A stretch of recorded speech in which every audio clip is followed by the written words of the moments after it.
Okay, so the first thing we're going to do is go through this kind of general spreadsheet, which is for multi-units, version 2.0, where you've got more than one unit.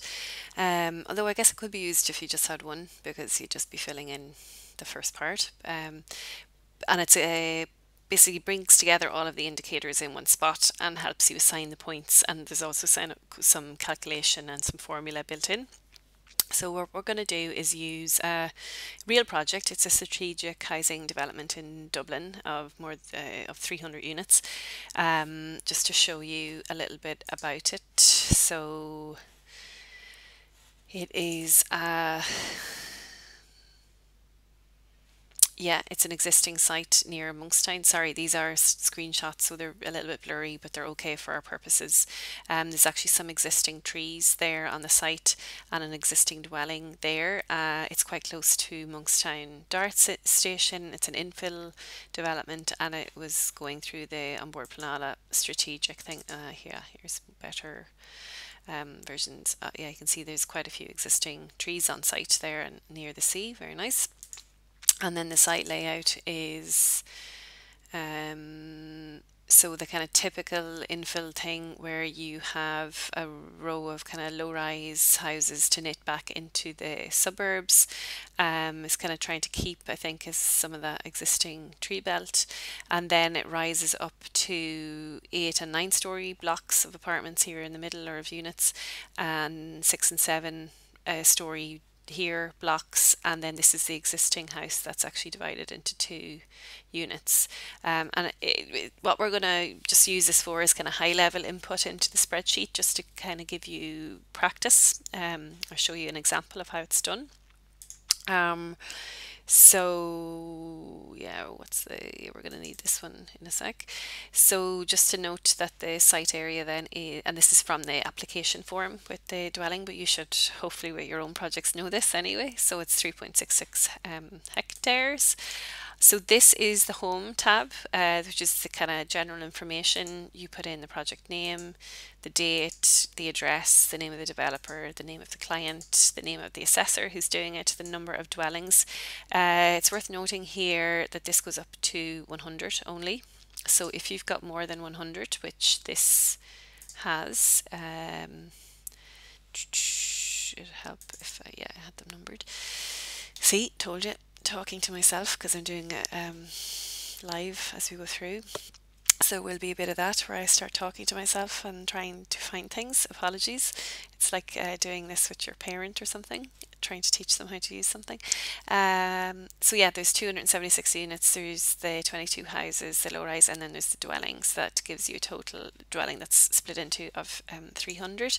So how you might want to do this, if we go back, why did I close it? So here we have how many blocks did it say?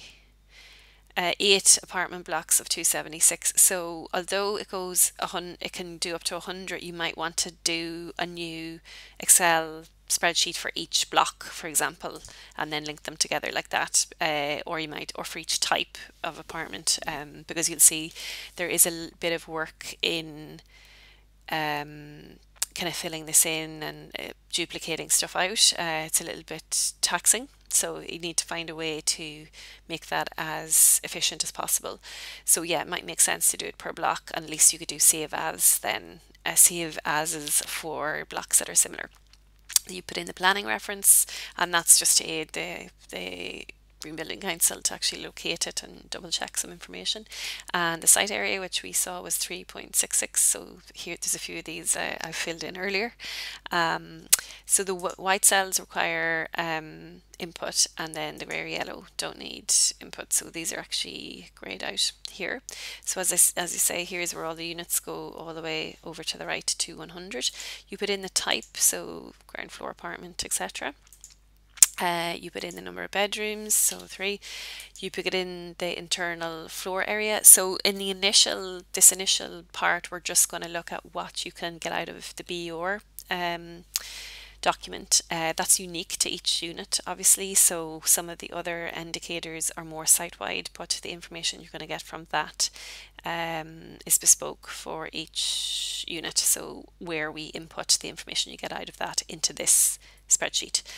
Um, so and oh, sorry, just one more thing. It's worth saying that the Green Building Council, when I say, are not prescriptive on how you do this. So whether you do it per block or you do, you know, three spreadsheets of 100 each or whatever way you do it, what they are mainly concerned about is that the information is cross-referenced clearly to a set of plans and a set of documents and set of information. So there's good cross-referencing, you know, between the unit numbers and where to find those on the drawings.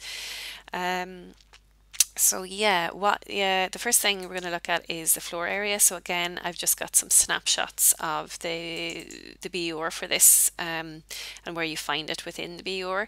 So this has a meter, this 3-bed is 105.9 meters squared. So that goes in there, and it's worth noting that it needs to be the same as this value. So you might have a slightly different value for whatever reason on the planning information or on your drawings, but this value to go in here needs to be the same as the BER, and then that's, if they're the same type of unit, you can copy across all the way over. Then you're going to the final page. Just going to close out some of these. You're going to the final page of the BER cert to look for the primary energy values and the actually, was it this one? No, we've used that one. The primary energy values and the CO2 values, and you need those per meter squared. So that doesn't, oh yeah, this is better. Primary energy here and the CO2 emissions per meter squared. So we've got 40.84 and 7.33. And there we see we've done it before. 40.84, 7.33. So you put in those values, and what you'll see then, again, if they're the same, you can copy across. But when it comes into the and it is a bit of an exercise to do that, so the more efficient you can make it, the better. But you'll see then when we come to the environment tab, they get automatically populated in there, and the number of points that you get is automatically filled in because it's grayed out.